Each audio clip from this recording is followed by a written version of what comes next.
welcome to Let's Talk About It 803. I'm here with the beautiful Tawana Richardson. Hi, Tawana. How are Hey, you? How are you? I'm doing.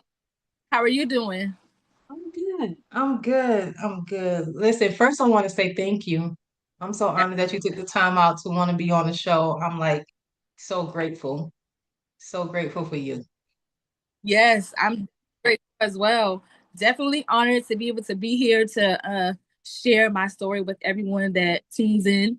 So I'm praying that it reaches, a lot of people because a lot of people don't really know about sickle cell, what it does, how does it work, how do you get it. So, I'm definitely here to just kind of educate, spread awareness, and let everybody know what's up when it comes down to sickle cell. Absolutely. So let's get started with you introducing who is Tawana Richardson. Tijuana Richardson. I am a country girl. I am from the country. Born and raised in South Carolina. I have one daughter. Of course, I was born with sickle cell, because that is how it starts when your mom and dad have the trait. So I have been dealing with this most of my life. In the earlier years, I didn't quite understand, what it was, but I saw that my life was a little bit different from other kids. Like, sometimes they would be outside, sometimes I couldn't go outside. Um, and it was real different for me growing up, looking at other people doing things that I could not do. I have pretty much managed my sickle cell very well. I have ran into a lot of issues since I've turned 40. That's neither here nor there. But I'm just grateful to be able to start advocating and pushing Sickle Cell Strong, so everybody can, tune in, listen to what I have to say or what anybody has to say about sickle cell. A lot of people, do not know what sickle cell is, does not know how it affects your family, your friends, co-workers, anybody that you may come in contact with. So I am very thankful to be here today to be able to, you know, let everyone know my journey and share my story with everybody. Yes. So let's talk about it. Let's talk about sickle cell. Let's Yes. let's just talk about how it affects you or the challenges that it may have caused in your life. You want to talk about that, and then we're gonna go into your nonprofit. Yeah, sure. So as I said before, I was born with sickle cell disease. My mom has the trait, my dad has the trait. Okay. So you have sickle cell disease and you have sickle cell trait. I have Hmm. full-blown disease, sickle cell SS hemoglobin. Like I said, when I was younger, I didn't really understand what sickle cell was all about. I knew my life looked a little bit different than others that I would, be with or hang around, or I would be more fatigued or tired and couldn't really, play with other kids, outside. When I first started growing up, I didn't really have any issues. I think I can remember one instance when I was probably, I don't even know how old I was. I probably was maybe 7 or 8 years old, and we were out somewhere, and all I can remember is going home and being in excruciating pain. I think I had a fever, probably like 103 point something. And of course, back then, when I was born in 1985, they didn't really have the testing to kind of tell, like, okay, well, yeah, your child has sickle cell disease or this, that, and the third. So Hmm. me being 7, 8 years old, and I'm going through this excruciating pain, and all I can remember is just me being on my mom's couch, just shaking, not able to eat, not able to do anything for about 3 or 4 days. We went to different emergency rooms to try to, see if anybody could find out what was going on. We finally went to MUSC, and that is when I can remember my mom coming out to me when I was, I guess, in the emergency room, and I'm just remembering her saying, "You have to be admitted into the hospital because you have sickle cell disease, and you have to get a blood transfusion."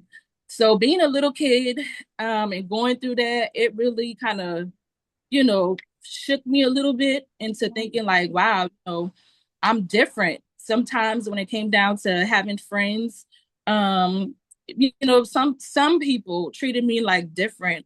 Like we were young. We didn't know what sickle cell disease were. People would just talk about, oh, you got this, you got that. It's contagious, and just probably were joking around, but Right, comments right. still time hurt. So growing up, I definitely remember that being a part. I haven't really. My mom and my dad growing up, they definitely took very good care of me as far as like making sure I had my medicine, make Mhm. sure I made it to doctor's appointments. And as I got older, I just kind of grabbed the baton and kept going. I have managed most of my life pretty well when it comes down to sickle cell disease. And a lot of people usually look at me and be like, well, how? Because hemoglobin SS is known to be the worst kind of sickle cell disease that you can have. So mine looks a little bit different from some others. Everybody's story is not the same. Everybody's journey is not the same. Right, With mine, I can say when I was probably this was probably like 2 or 3 years ago. I finally asked my doctor, I was like, okay, so I have SS, and I have some friends and family who have, hemoglobin SS, but I'm not in the hospital as much as them. Like, I don't go through as much things as they may go through. They have it a little bit worse. right. So what she explained to me is that when I was a baby, when you're a baby, your body stops making healthy red blood cells at a certain point. So instead of my body when I was a baby, instead of it stopped making those red blood cells, healthy red blood cells at a certain point, it kept going. It kept making healthy red blood cells. So that was able to eat up the sickle cells. And that's why, like right now, um, I can't say that I have it like totally bad because I know there's some out there that has it real bad, but that has definitely been a piece of the puzzle that I can look back and say, okay, thank God for that. Not saying that I downplay anybody else's journey or what they go through because everybody goes through something serious. Um, Yes. and I think that I have finally come to the moment where I have got to the journey where I'm like, okay, I'm tired. Growing up, like I said, I had a few hospital visits, Mhm. blood transfusions, ER visits for the pain crisis and stuff like that. But when I turned 40, it seemed like a switch went off, and it was like, okay, I started out with having blood clots. Mm. I have been out of work for about a year. Um, Mhm. Started with blood clots. The blood clots were leading to my body trying to go into like a stroke mode. So Mm. I had blood pressure that was 186 over 100. I had heart rate going up to 160. And you are about to have a stroke. That is not a good feeling. Mm. It is a very bad feeling, and I do not like that. So I ended up, I didn't actually have a stroke, but my body Mhm. was in stroke mode. But I think when you are kind of in that moment and your anxiety is kind of like, high, that's when everything kind of goes left. But I was kind of able to, you have to put yourself in a place to where it's like, okay, let me calm down my mind so I can calm down my body Mm. and try to get your body back to a level position. Um, Right. so I did end up being in the hospital for it for a few days back in December. Um, and I started doing the red blood cell exchange transfusions. I think I started that this year in April, March, Okay. something like that. So I've been doing Mhm. it for a couple of months. And it has been helping with the episodes and stuff that I would have when my body would go into like stroke mode. But now, maybe like a week or two ago, I was just in the hospital again for these same episodes. Mhm. Don't have them before. They, Right. we're probably, once every 2 to 3 weeks, something like that.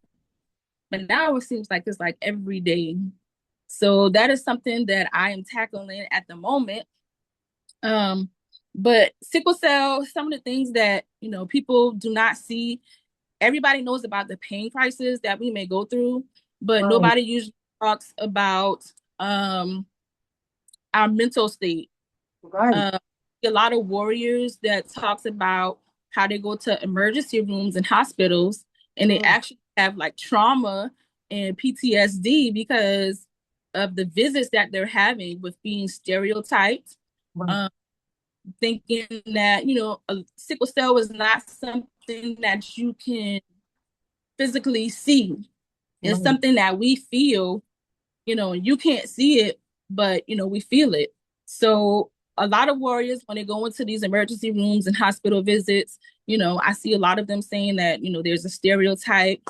Um, we be perceived as like we're going in the hospital just to try to, score drugs or pain medications. I Right. just put it out there. When you have sickle cell disease, Tylenol and ibuprofen does not work.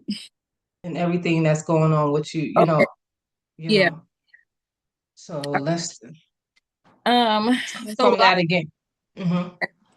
a lot of things, a lot of times people usually see sickle cell patients and they see the pain crisis, but we feel it a lot of Right. times.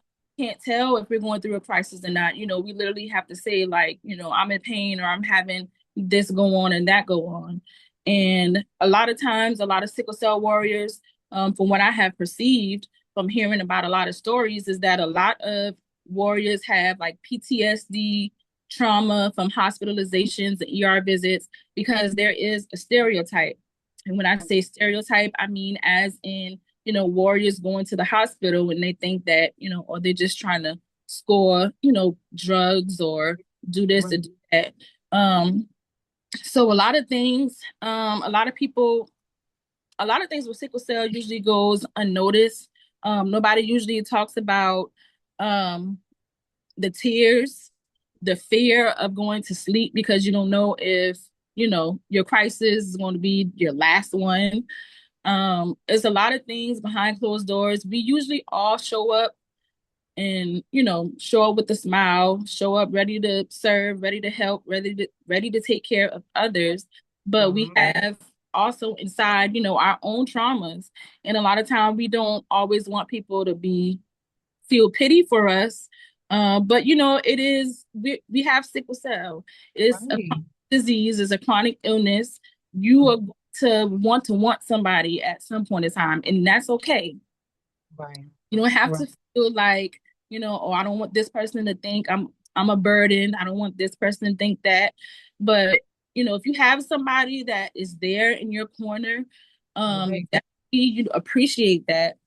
I know I appreciate it. I have family and friends, that know I have sickle cell and know, usually what I go through. And they Yes. pretty much understand, we have a routine. And I have a very strong, you know, support system. Not Amazing. he has that. And Right. that's why I have, started advocating and spreading awareness for sickle cell because it's a lot of warriors that's out here that do not have people to talk to. Um, we may not have been diagnosed with the mental illness, but I'm pretty sure a lot of sickle cell warriors that have the disease, I'm sure they go through a lot of mental states because I have, Absolutely. it's scary when you have to go in the hospital and you do not know if you're coming back out or not.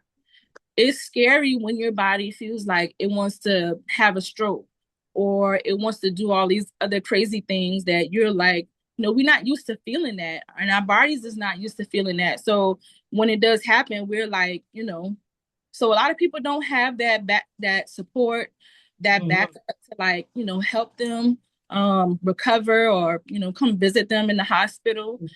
I do have that, and I'm very thankful for that. And like I said, that's why I kind of started being an advocate, for people who probably don't have anybody to, come see them or Right. Right. check on them, see how they're doing. And I know from the bottom of my heart, I'm a genuine person, and I know that I will definitely try to be there for anybody as much as I can. Um, Mhm.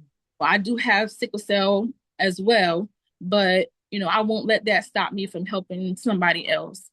Um, Mhm. try to, you know, trying to get out there and advocate, spread awareness, let people know exactly what sickle cell is, what it does. Um, it is something that is real. It is not, you know, just a story that we tell. It is everyday life. Mm. Sometimes it's hard. Yeah. It's It's a hard. question.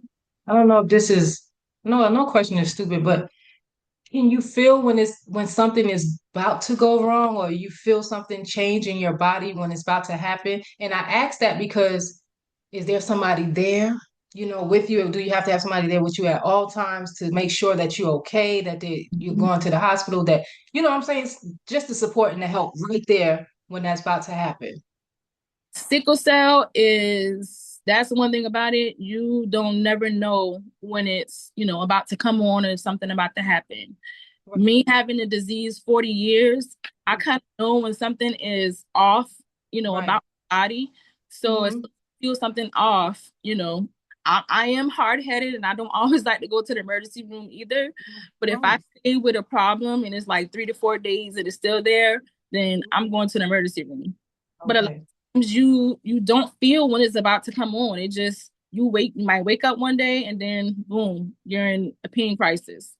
Um, I I don't have like a caregiver or somebody that's here, at the house with me 24/7. Um, but I just usually pray that nothing happens while nobody is not here. Mhm. Um, I know when I was hospitalized in December, nobody was here when I was about to have a stroke. So I literally had to kind of calm my body down so I can get in the car and drive myself to the emergency room. And that was hard. Yes. So no, there's not somebody that's always, unless you have like a caregiver because you're immobile, you can't do certain things. But a Right. lot still drive, we still go out places, we still try to go to functions and live, very happy lives. Yeah. But no, it's a lot of moments where you do not know when sickle cell is going to hit. Right. Okay. I got you. Let's talk about breaking the silence on sickle cell. You came up with this nonprofit, Sickle Cell Strong. Let's talk about that. Yes. So that is now my baby. I work on it a lot actually. Just trying to think of new things and new ways of how to get out there and kind of help sickle cell warriors. I've noticed a lot of in my life, I've had, some issues, whether it was like with disability, insurance, medications, sometimes those, because we have a chronic illness, doesn't always mean that we get good access to those things. Some of Right. us do not have access to insurance, disability, things like that. Sometimes we get denied. I have a chronic illness that literally any day I can wake up and go into the hospital, and I was denied disability and Medicaid. So it's a lot of sickle cell warriors that probably, also don't have that access to those things. And I Right. try to make it easier, because added stress on us, that can be something that takes us into a sickle cell crisis. And Yes. I just want to put together a system to make it easier because Mm-hmm. it's hard for me and I usually work. I just haven't been able to work now because of the episodes that I have. But there are a lot of others that cannot work and probably are literally getting denied insurance access, disability, and all this other stuff. And so if I can come in and make it easy, I will. So this is something that I just kind of started this year. I think Amazing. at the beginning of this year. Okay. Um, just taking in everything that I went through and just thinking about what others may be going through. I love to help people. So if I can put something out there that is going to help, I'm definitely going to do it. I'm always thinking of new ways to, get money and to help financially.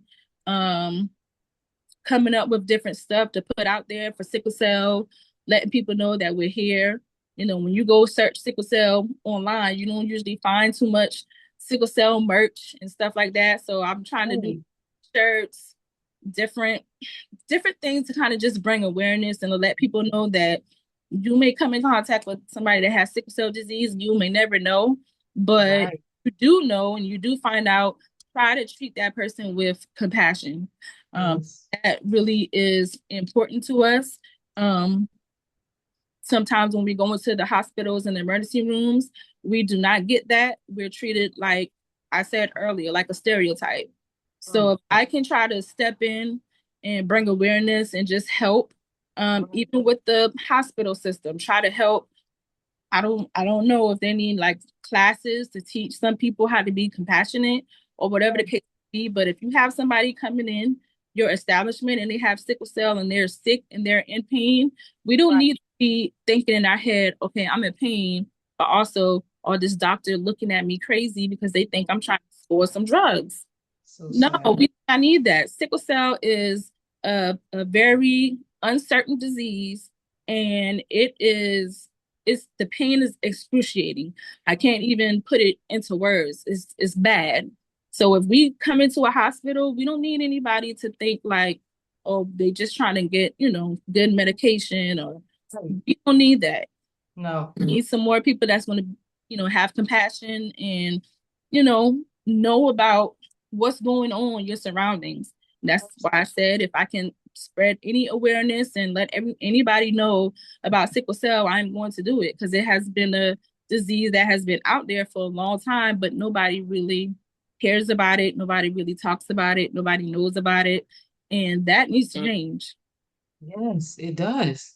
And I thank you for that. I Yes. learned a lot. I didn't know. All I heard was the part about being in pain, but I didn't know how deep it was. You understand what I'm saying? Yeah. So thank you. Thank you for that. So Yes. if you could leave our viewers with one message of hope, strength, and encouragement, what would it be? That would definitely be to treat everybody with compassion. Whether you're coming in contact with somebody that has sickle cell disease or not, try to treat your neighbor as you would want to be treated.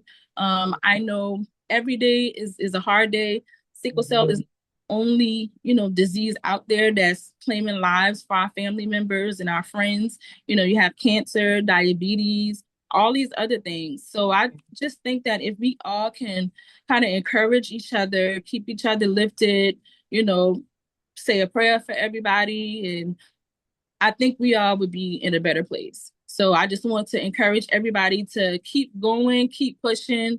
It may look like this is the end for you, but it's not. If you have that little bit of strength to just keep pushing it to the next day, keep going. Something is going to change. There's going to be a light at the end of the tunnel. You may not see it now, but you will see it someday soon. Beautiful. Thank you so much. Now, can you let the people know where they can find you, how we can donate, how we can help to your nonprofit? Okay, sure. So I am on TikTok and I am on Facebook. You can find me on Facebook at Breaking the Sickle Cell Silence, Sickle Cell Strong. And I am on TikTok. That is um, TikTok SICKLE sickle dot cell CELL dot STRON. That's TikTok. I have a Cash App set up. I just set it up, so I can't at the moment remember the name of it. So it's also on my page, on my Facebook page and my TikTok page. If anybody wants to donate or anything, if anybody needs to send me an email, I do have an email for sickle cell. It's sicklecellstrong26@yahoo.com. If anybody wants to reach out for any other information or donation or whatever it is, you just need to talk, whatever it is. I love it. Thank you so much. Thank you, thank you, thank you for sharing this, sharing your journey, sharing everything, your challenges. Thank you so much. Yes, ma'am, you're I welcome. appreciate you. I really do. Let's talk about your merch. Oh, Yes, let's discuss that um, merch. so I'm just starting to try to put something out there because, as I said before, you don't hardly see sickle cell merch out there. So I just came up with a shirt. I don't know if everybody can see. This is the front, and it does say something on the back. Yes, I love Um, it. that is the only thing that I have right now is the shirts, but I'm looking to do like jewelry, just some whatever I can come up with. I'm trying to do it. Yes, I love it. Tayana, thank you so much. Thank you. I I'm appreciate you. very glad that I was able to do this and be here today with you. Thank you. And I appreciate you so much. Yes. Guys, please don't forget to tune in. We're going to have this posted later on this evening, guys. Thank you again. Don't forget to tune in. And remember, what's your story? Talk to you soon. All right.